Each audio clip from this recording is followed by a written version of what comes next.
Breaking news! Erwin Tulfo nakatikim ng matinding batikos at maanghang na salita mula kay Eloy Bugres matapos umanong insultuhin si Senator Robin Padilla. Narito ang buong detalye.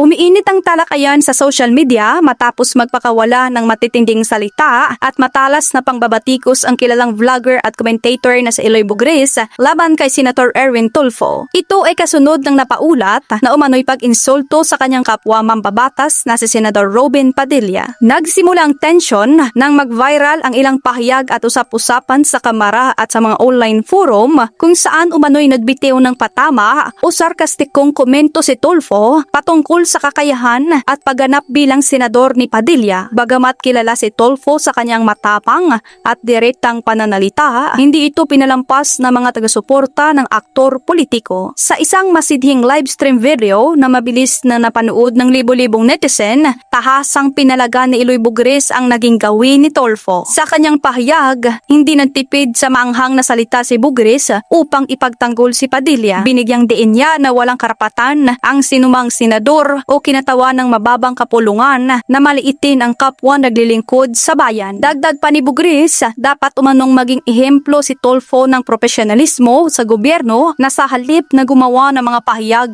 na nagiging sanhi ng pagkawatak-watak sa politika. Marami ang sumang-ayon kay Bugres at nagpahayag ng suporta sa senador na ayon sa kanila ay patuloy na nagtatrabaho at nagsusulong ng mga panukalang batas para sa mahirap at sa mga Muslim na Pilipino. Hinihintay pa sa kasalukuyan ang opisyal na pahayag mula sa kampo ni Senator Erwin Tulfo hinggil sa mga patama ni Eloy Bugres, habang nanatili namang tahimik ang kampo ni Senator Robin Padilla ukol sa usapin. Patuloy na sinasubaybayan ng publiko kung magkakaroon ng paglilinaw o pag-uusap ang magkapilang panig upang wakasan ang umusbong na hidwaan.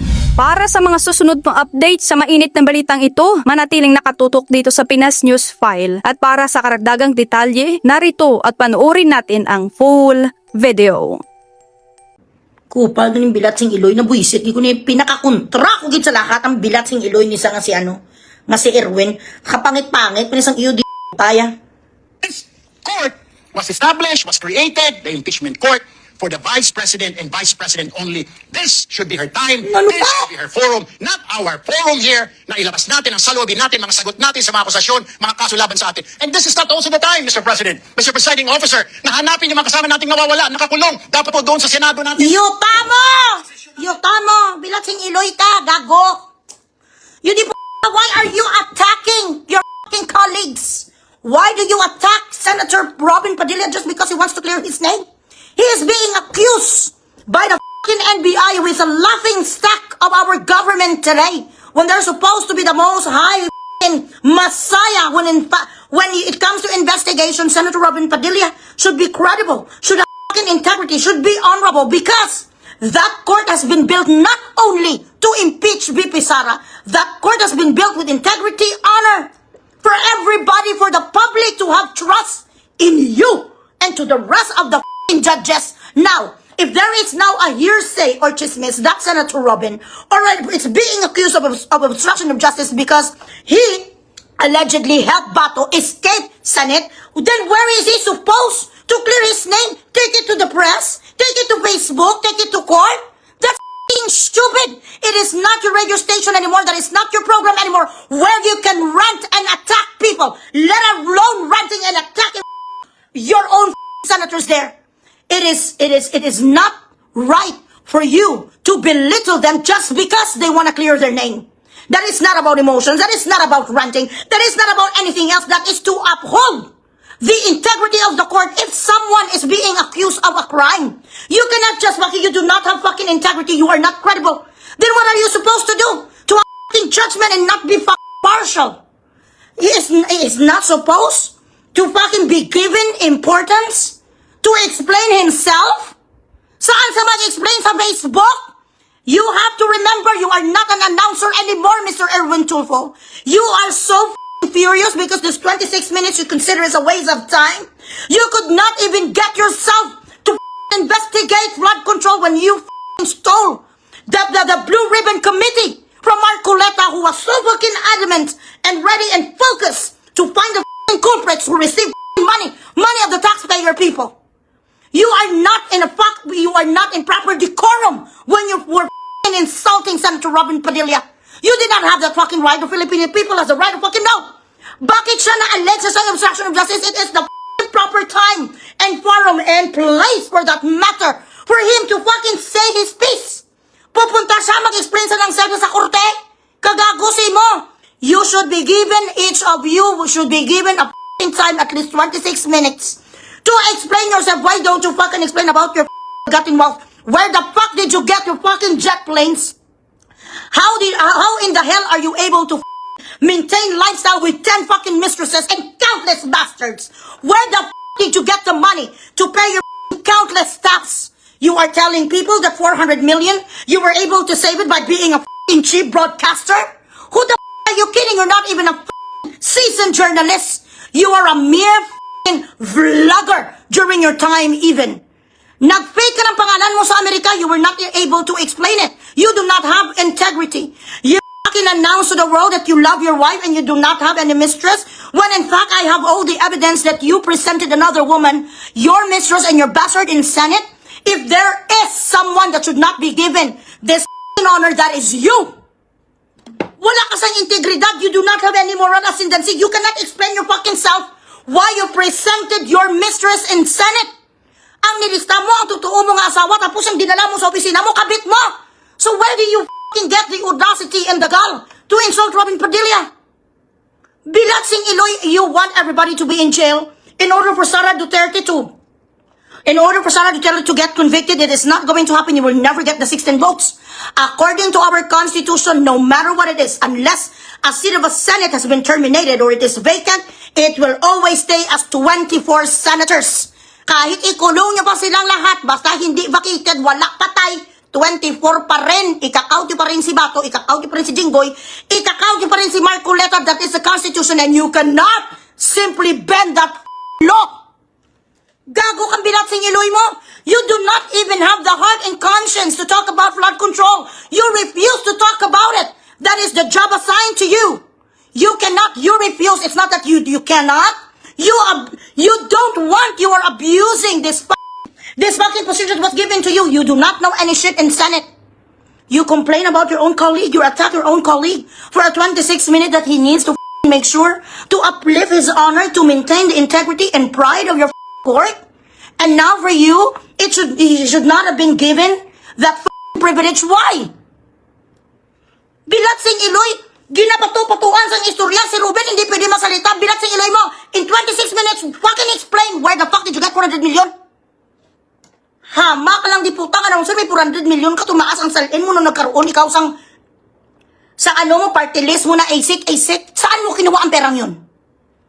Hindi mo nga mapag-usapan, you are covering flood control scandal by this stupid impeachment where you fucking people is spending 70 million a day. Na dapat ang 17 million, binigay nyo yun sa mga tao na gutom. Sa PGH, yung mga tao na hindi makabili sa mga antibiotic. You're spending our money for shit. Gago ka. Wala ka na ganyan sa ngipin, ang diputa ka, hindi ka pa marunong maglagay sa maganda nga biner. Inubos ang alput mga kirida nga si Vanessa Ira. Gago. Bilat Sing Iloy ng mga tao. Mabuti na lang hindi nanalo ang kapatid niya nga si Ben Tulfo. Kaya tandaan niyo to, magpatangbo presidente si Rapi Tulfo, Bilat Sing Iloy. Dapat isiro sila na magkakapatid. Sila na ang nagpaano lahat ko nga content, lahat ko nga vlog na nandoon ang kanilang mga kabit, ginpa report sa mga Bilat Sing Iloy. Every post I had, every video clip, every in live, doon sila nag-concentrate. Bilat Sing Iloy, 1 milyon nga troll ang nag-report sa aking 2.5 million. And you think you could stop my mouth? No. My tongue is still going to run on a treadmill as long as I am alive. Habang hindi nyo ko napapapatay ang Bilat Sing Iloy nyo, I will always have my fucking Facebook. Bendalo ang Bilat Sing Iloy, ang iyong tarugo, ang mo lang nga supot, ang nagbibend, gago. So this is our recent situation now, guys. We are being governed by an addict. A fucking person who is obsessed with power. A greedy president who refused to give up his seat as long as he is breathing. And actually, created a fucking monster, a body double to represent him. And even I am being judged or whatever about him, about his existence, I still believe that is not BBM anymore. I know that it's not him anymore. The BBM has long been gone, but these people are still lying to our fucking face. Just look what is going on now. In the next few days, it is going to be the state of the nation. And it has been 1 year already when he said, mahiya naman kayo. So ngayon, ano na ngayon ang subsponsor? Ano nang continuation na mahiya naman kayo? Wala ka pang napapakulong, Bilatsing Iloy ka after the self-confess. Martin Romualdez, you did not do shit. From 13 trillion to 23 trillion na ngayon ang utang ng Pilipinas. Tapos sasabihin na mas ano ngayon ang Pilipinas, mas peaceful. Yuta, sarili ng tao, ginapapatay nyo. Plastic si Risa Bigaon, gago si Trililing. Masama, kunyari, ang mukha niya napatay ang isa nila taga-aw-aw. Meron kayong panahon, magbilis ang kabaong sa nani nga balahura, nga alpot, nga high school graduate. Ang Bilatsing Iloy yung aso nyo, grabe ang pakikiramay sa mga ina na nag-utos para sabihin na si VP Sara nagpalaglag si Tatay Digong bastusin, pitikin ang itlog ni Tatay Digong mga ina. Tapos yung tao nga rider hindi nyo napuntahan kay Skyflex, wala kayong binigay galing sa MY Sun. And you call yourselves public servants? No, you are not public servants. You are fucking leeches that all you want to do is to stay in power so you could steal and steal our fucking tax money. Ang mga ginbuno, di puta ang namatay. Ang Bilatsing Iloy, itong rider, hindi nyo malang pinuntahan, putina nyo, tapos ngayon ang gaga nga sinto-sinto nga si Claire pumunta sa lamay, ginawa nila komedisyo, alpat! Bilatsing Iloy, ang balahura nga squatter nga adiktos, Bilatsing Iloy, walang ginawa sa mundong ito. Walang anak na binubuhay. Ang magbalahura lang kay BP Sara, ginpuntahan sa mga Bilatsing Iloy, ikaw, Rapi Tulfo, gago ka. Nagkamaligid ko nga gimbuto ta ka. Kamus ang gago mo nga kapatid. Hindi ka ganito nagpakita, Bilatsing Iloy, kasi hindi na ganon ka ano. Hindi ganon ka controversial ang pagkapatay isang rider. Pero ngayon, present ka. Sa lamay, isang Bilatsing Iloy nga balahura nga taon nyo, askal nyo. Arisaw, nagpunta-punta sila sa burol, ginasakyan nila ngayon ang balita. Because, of course, they are going to try to pin this down to VP Sara. I am not going to be surprised if one of these days they're going to say that, oh, we have caught already the murderers. And these murderers are going to confess that the mastermind is VP Sara. That is what's going to happen. So we are not going to be surprised anymore. Nagsigaw-sigaw kang yun di puta. Hindi mo na radio station. Go back to the pantry where you belong. Siloy mo. Presensaw ang tupadya ang adiktos nga si Milo Yap nga nag-itot kay Beverly nga bigaon. Ayan o. Rafi, this is my question to you. Where the is your fucking conscience? A guy who was a child, who was autistic, very poor people, didn't have a car, didn't fucking have regular income, was stabbed, seen on CCTV. The culprit is already in fucking jail. No one is going to take care of the baby. Nawala na sang nanay kag tatay. Hindi man lang kayo nagpadala Bilatsing Iloy isang MY Sun nga Skyflex. Or kahit palang di puta, kape 3-in-1. Pero ngayon, dahil to sa nagasigaw-sigaw nga blahura yung Bilatsing Iloy yung nga tuta, napatay lahat kayo pumunta doon. Dahil siya nautusan nyo sa nga murahin si Tatay Digong balasubasin. Pero ang isa nga yun, grabe. Nagakayod mula umaga hanggang gabi ni isa sa inyo walang pumunta. Na kayo ito ang mga tao nga wala sakit. Rafi, I really thought you were somebody. Kaya na-frustrate ako sa kanya. Nalaman ko nga may iskabitche ka dito, na binilhan mo sa 45 million worth ng apartment dito na isa stewardess. Nalaman ko nga may mga anak sa labas. Akala ko talaga perfect ang Bilatsing Iloy. Yung nga daw, he could be, a leader. And come to find out, ganito ka pala, kabulok. Kayong magkakapatid. Simulat sa pulpap lang, mga puro na kayo lahat extortionists. Instead of exposing people that has been poisoning our country, this fucking people who's been building empires of shabu, laboratory all over the Philippines, you did not expose them. You have the intelligence and you have all chances in the world to expose these fucking criminals. You didn't. You took money from them instead of exposing them. You blackmailed congressmen, governors sa mga baho nila, sa lahat ng mga esprikitik ng mga taong matataas when you were still in front of the camera and in front of a microphone. You did not care about Filipino people. You were using our emotions. What you did was you took advantage of our weaknesses, especially the OFW, because we are far away from home.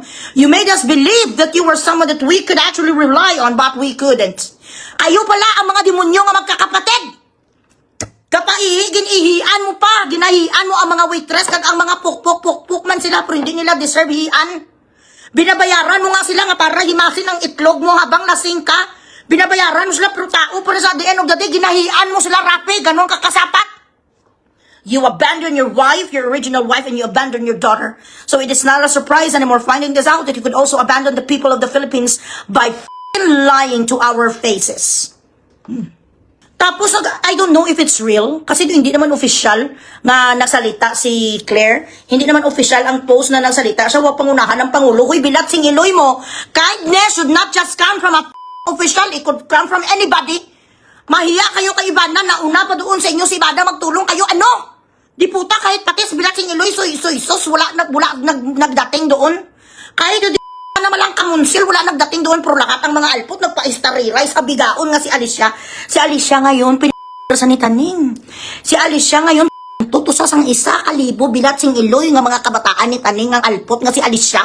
Nabubulok ngayon ang alpot sa asupre. 24 years old and she is already a artist. You groomed that woman, that girl. She is not fucking that mature yet. She is only 24, didn't fucking know what she was doing. You took advantage of her being stupid by using her to attack VP Sara now. This is a silent, admission that you were behind her. Because why were you there?